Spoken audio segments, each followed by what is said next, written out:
Hello माँ, मैं रवि बोल रहा हूँ। कैसी हो माँ? मैं ठीक हूँ बेटी। ये बताओ, तुम और बहू दोनों कैसे हो? हम दोनों भी ठीक है माँ।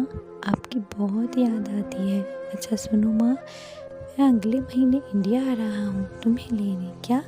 हाँ माँ, अब हम सब साथ ही रहेंगे। नीतू कह रही थी माँ जी को अमेरिका ले आओ, वहाँ अकेली बहुत परेशान हो रही होंगी। हेलो, सुन रही हो ना माँ? हाँ बेटे।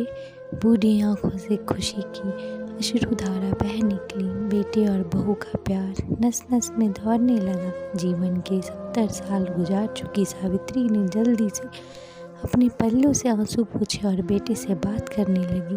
पूरे 2 साल बाद बेटा घर आ रहा था।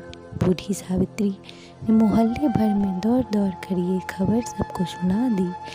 सभी खुश थे। चलो, बुढ़ापा चैन से बेटे और बहू के साथ गुजर जाएगा। रवि अकेला आया था। उसने कहा माँ, हमें जल्दी ही वापस जाना है, इसीलिए जो भी रुपया पैसा किसी से लेना है वो लेकर रख लो। तब तक मैं किसी प्रॉपर्टी डीलर से मकान की बात करता हूँ। मकान? माँ ने पूछा। हाँ माँ, अब ये मकान बेचना पड़ेगा, वरना कौन इसकी देखभाल करेगा? हम सब तो अब अमेरिका में ही रहेंगे।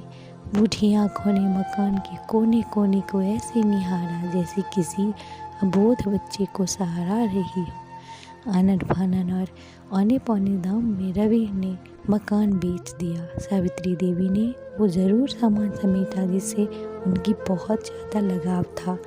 रवि टैक्सी मंगवा चुका था। एयरपोर्ट पहुंचकर रवि ने कहा माँ, तुम यहाँ बैठो, मैं अंदर जाकर सामान की जांच और बोर्डिंग और वीज़ा का काम निपटा लेता हूँ। ठीक है बेटे। सावित्री देवी वहीं पास की बेंच पर बैठ गई। काफ़ी समय बीत चुका था। बाहर बैठी सावित्री देवी बार बार उसी दरवाजे को निहार रही थी जिसमें रवि गया था, लेकिन अभी तक बाहर नहीं आया। शायद बहुत भीड़ रही होगी, सोचकर बूढ़ी आंखें फिर टक लगाए हुए देखने लगी। अंधेरा हो चुका था। एयरपोर्ट के बाहर कम हो चुकी थी। माँ जी, किससे मिलना चाह रही हैं? एक कर्मचारी ने वृद्ध से पूछा। मेरा बेटा अंदर गया है टिकट लेने के लिए, वो मुझे अमेरिका लेकर जा रहा है। सावित्री देवी ने घबरा कर कहा। लेकिन अंदर तो कोई नहीं पैसेंजर नहीं है।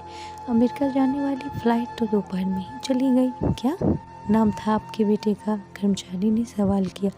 रवि। सावित्री के चेहरे पर चिंता की लकीरें उभर आई। कर्मचारी अंदर गया और कुछ देर बाद बाहर आकर बोला, माँ जी, आपके बेटे रवि तो अमेरिका जाने वाली फ्लाइट से कब का जा चुका है। क्या? वृद्धा की आंखों से आंसुओं के सैलाब फूट पड़ा। बूढ़ी माँ का रोम रोम कांप उठा। किसी तरह वापस घर पहुँच अब बिक चुका था। रात में घर के बाहर चबूतरे पर ही सो गई।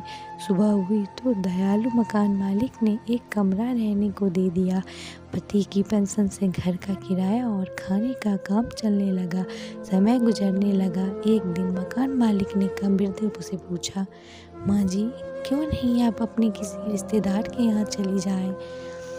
अब आपकी उम्र भी हो चली है, अकेली कब तक रह पाएंगी? हाँ चली जाऊँ, लेकिन कल को मेरा बेटा आया तो यहाँ फिर कौन उसका ख्याल रखेगा? आँख में आंसू आने लगे। दोस्तों, माँ बाप का दिल कभी नहीं दुखाना चाहिए। धन्यवाद।